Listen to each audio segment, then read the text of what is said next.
Récit, titre, Le bois murmurant, là où la forêt te revendique, le crépuscule s'abattait sur la forêt des âmes, un manteau pourpre qui engloutissait les derniers vestiges de lumière. Marco, un randonneur expérimenté mais impulsif, ignora les avertissements du garde forestier concernant le fait de s'écarter du sentier balisé. Il voulait une photographie unique, un panorama depuis un point élevé qui, selon la carte ancienne qu'il avait trouvée dans la bibliothèque de son grand-père, existait au cœur du labyrinthe vert. La forêt se referma bientôt sur lui. Les arbres, hauts et tordus, se penchaient comme des spectres vigilants. La lumière se filtrait à travers la canopée de feuilles, créant une mosaïque d'ombres dansantes qui jouaient des tours à sa vue. Il suivit la carte, confiant dans sa capacité à s'orienter, mais à mesure qu'il s'enfonçait, une sensation inquiétante s'empara de lui. Le silence était oppressant, rompu seulement par le craquement des feuilles sous ses bottes et le battement frénétique de son propre cœur. La carte commença à se contredire, les sentiers se bifurquaient de manière illogique, et chaque choix le menait à un endroit qui paraissait étrangement familier. Le soleil s'était complètement caché, et l'obscurité devint absolue, seulement interrompue par la pâle lumière de la lune qui se filtrait entre les branches. Marco sortit sa lampe de poche, mais son faisceau de lumière pénétrait à peine la brume qui commençait à monter du sol, s'enroulant entre ses pieds comme des vrilles glacées. Alors, les murmures commencèrent. Au début, il pensa que c'était le vent jouant avec les feuilles, mais il se rendit vite compte que c'étaient des voix, ténues et résonnantes, qui semblaient émaner des arbres eux-mêmes. Des voix qui appelaient son nom, qui lui promettaient des secrets, qui lui offraient de se joindre à elles. Marco. Viens. Rejoins-nous. La peur s'empara de lui comme une griffe glacée.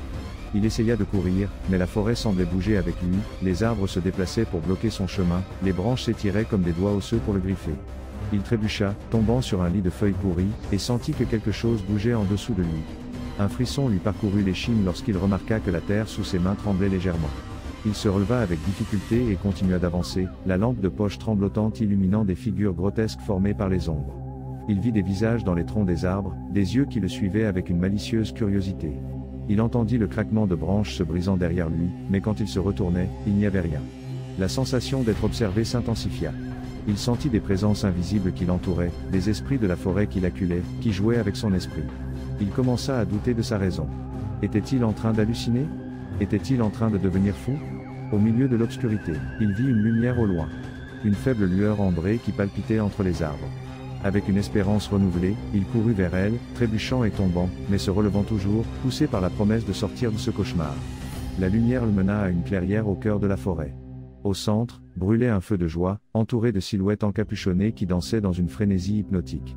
Leurs visages étaient cachés par les ombres de leurs capuches, mais Marco sentit qu'il l'observait avec une intense fascination. « Bienvenue, Marco » dit une voix gutturale qui semblait provenir de partout à la fois. « Nous t'attendions. » Marco sentit une terreur paralysante.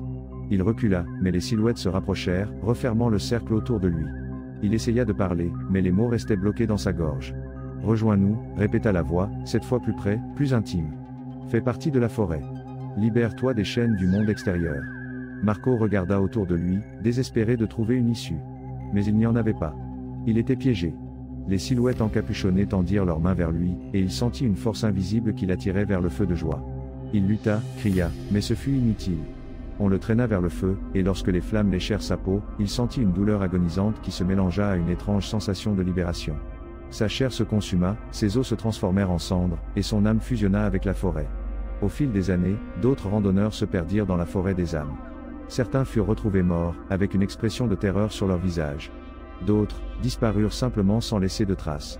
On disait que leurs esprits erraient encore dans le labyrinthe vert, piégés pour toujours entre les arbres, murmurant dans le vent, appelant les autres à se joindre à leur éternelle danse. Et si jamais tu te retrouves perdu dans une forêt sombre, prête attention aux murmures. Parce que la forêt appelle toujours, elle cherche toujours de nouvelles âmes à revendiquer. Et une fois que tu fais partie d'elle, tu ne pourras jamais t'échapper. Tu deviens le bois murmurant, l'ombre qui se déplace entre les arbres, la voix qui attire les imprudents vers leur perdition. Tu deviens la forêt.